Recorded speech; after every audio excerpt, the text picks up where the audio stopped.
My name is Randy Hilton. I am a coordinator of the website CityHallWatch.ca. Thank you everyone for coming. I'd just like to start off with a little poll tonight. The main theme tonight is Citizens Forum, Vancouver's mountain views and extreme tall buildings in the West End, downtown, Chinatown, and the downtown East Side. This is a citizen-oriented event. It was prepared on very short notice with a budget of $300 out of pocket.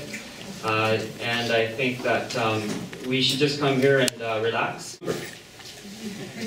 Okay.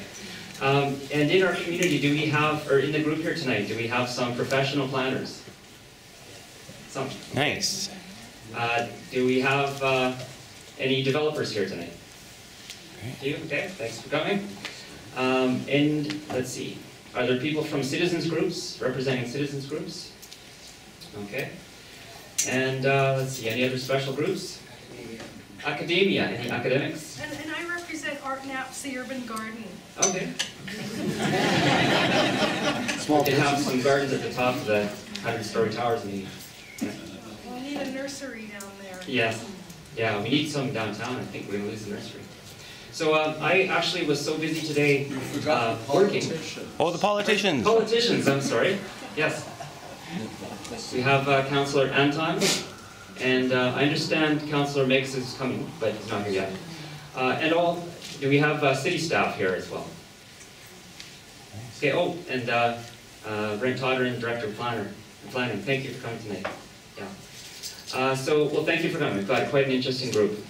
The reason that we're here tonight is actually to talk about tall buildings in Vancouver. The only reason that we're able to have this opportunity tonight is because the council decided in a daytime committee meeting on December 16th that they would defer an important decision until January 20th. And it was a decision to adopt this new Vancouver Reviews policy. The paper was released on about 4 o'clock or so, or 5 o'clock on a Friday afternoon shortly before Christmas.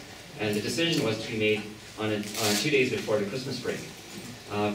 A few citizens, realizing that this is quite an important policy, decided that we would raise a bit of attention, and by Tuesday the council, I guess, felt enough pressure that they realized that there wasn't enough time for proper review of the document, and decided to give another month.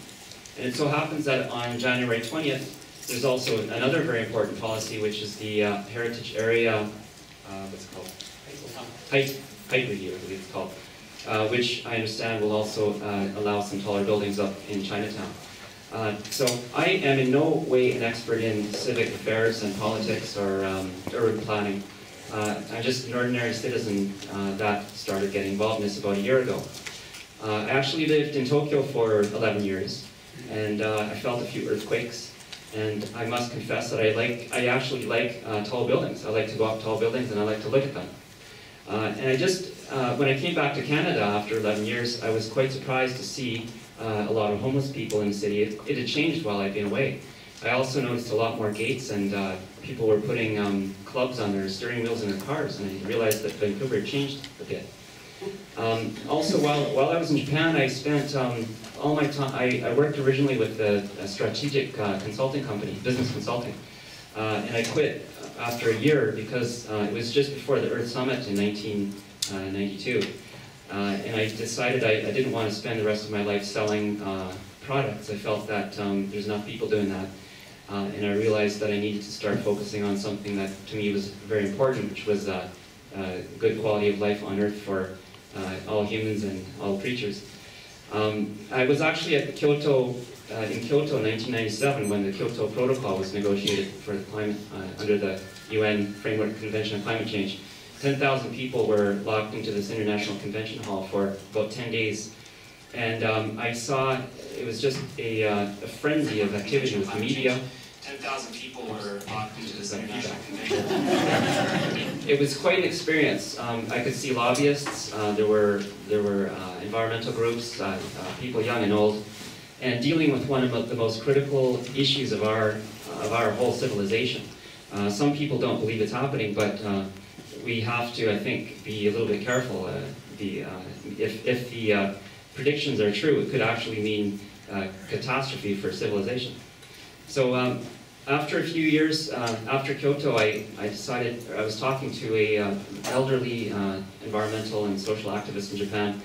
I was seeing how frustrating the international stuff was, dealing with international negotiations and stuff, and he said, why don't you go back and work in your community? That's really where you have more contact with people on the ground.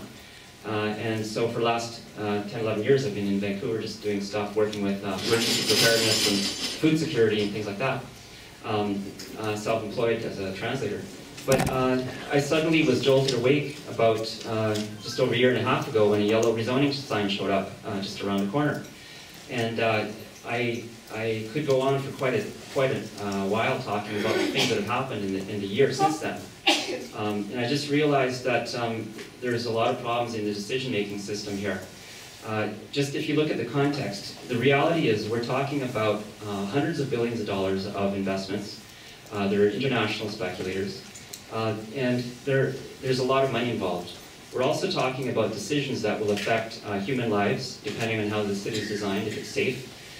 We're talking about the need to adapt for serious things like climate change. And these are some things that are involved in decisions about city design and planning and tall buildings as well.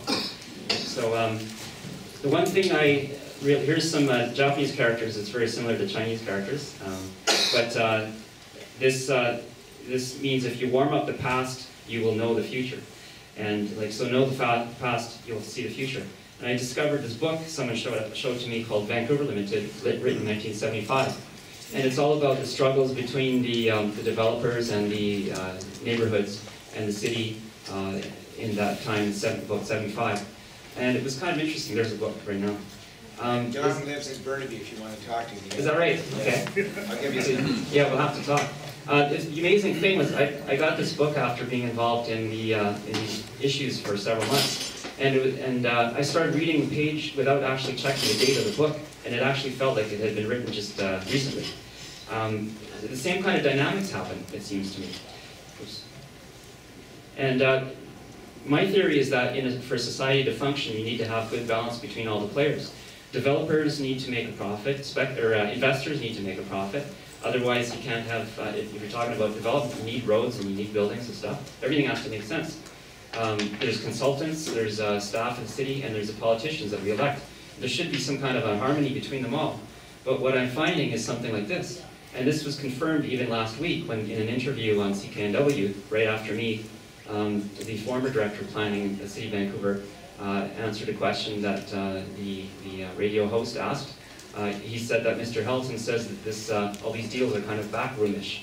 And the answer from Mr. Spaxman was, he said, how much influence do developers have in decision making? And he said, it's enormous. So that's why I've got the big circle there. From my impression on the ground, that's what it feels like.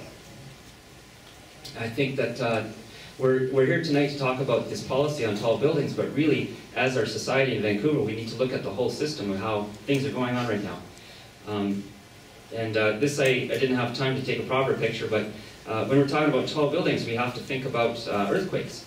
In Tokyo, when you see a tall building going up, they're really heavily reinforced. If we're talking in Vancouver about 60 to 100 stories, how are our standards for where we could have a magnitude 8 or 9 quake?